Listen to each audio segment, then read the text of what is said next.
പ്രിയപ്പെട്ട കടലമ്മയ്ക്ക് മേരി എഴുതുന്നു. ഇന്നെന്റെ പിറന്നാളാണ്.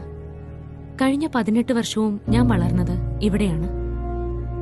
പണ്ടൊക്കെ ഞങ്ങൾക്ക് ഓടിക്കളിക്കാൻ ഇവിടെ കുറേ തീരം ഉണ്ടായിരുന്നു. ഇന്നിപ്പോ എല്ലാം ശോഷിച്ചു. കര കാണാനേയില്ല. ഓരോ മഴ കഴിയുമ്പോഴും വീടുകളുടെ എണ്ണവും കുറഞ്ഞു കുറഞ്ഞു വരികയാണ്. അടുത്ത മഴയ്ക്ക് ശേഷം ചിലപ്പോൾ ഇനി എന്റെ വീടും കാണില്ല. എന്തൊക്കെ സ്വപ്നങ്ങളോടെയാണ് ഓരോ ബോട്ടും നമ്മുടെ കരവിടുന്നതെന്നറിയാമോ?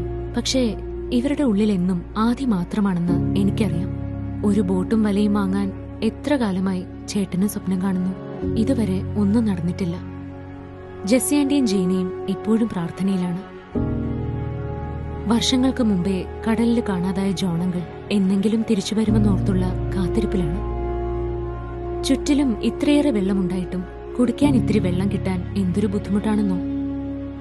എന്നും 1 കിലോമീറ്ററെങ്കിലും നടന്നാണ് അമ്മ വെള്ളം കൊണ്ടുവരുന്നത്.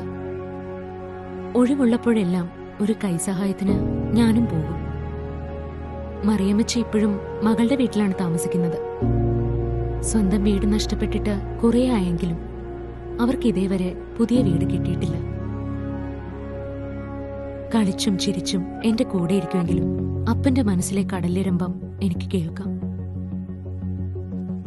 മാസങ്ങളായി പെൻഷൻ കിട്ടിയിട്ട്. അടുത്ത ആഴ്ച എന്റെ കോളേജിൽ എങ്ങനെ ഫീസ് അടയ്ക്കുമെന്ന വിചാരമാണ് ആ മനസ്സ് നിറയെ. ആ, ഒരു വിശേഷം കൂടിയുണ്ട്.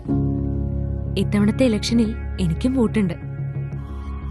എല്ലാ പ്രാവശ്യത്തെയും പോലെ പാഴ് വാഗ്ദാനങ്ങൾ നൽകുന്നവർക്ക് ഞാൻ വോട്ട് കൊടുക്കില്ല. ഇത്തവണ എന്റെ വോട്ട് മാറ്റത്തിനാണ്. എന്റെ തുറയുടെ പുരോഗതിക്കാണ്. ഞങ്ങളുടെ കുടിവെള്ളത്തിനാണ്. ഞങ്ങളുടെ തീരെ സുരക്ഷയ്ക്കുള്ളതാണ്.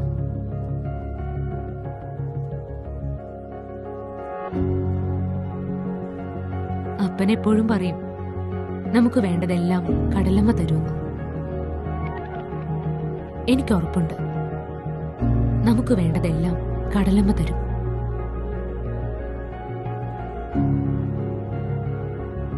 ഇതുവരെ ഞാൻ ഇതൊരു തെരഞ്ഞെടുപ്പ് ആണെന്നാണ് കരുതിയത്. പക്ഷേ മേരിയെപ്പോലെ ഒരുപാട് പേരുടെ വിഷമങ്ങൾ ഞാൻ അറിഞ്ഞു. അപ്പോൾ ഇനി ഞാൻ ഇതൊരു തെരഞ്ഞെടുപ്പ് ആയിട്ടല്ല കാണുന്നത്. ഇത് എന്റെ ഒരു നിയോഗമായിട്ട് മാറിയിട്ടുണ്ട്. നിങ്ങൾ എല്ലാവരുടെയും അനുഗ്രഹം വേണം. നമസ്കാരം. ജയ് ഹിന്ദ്.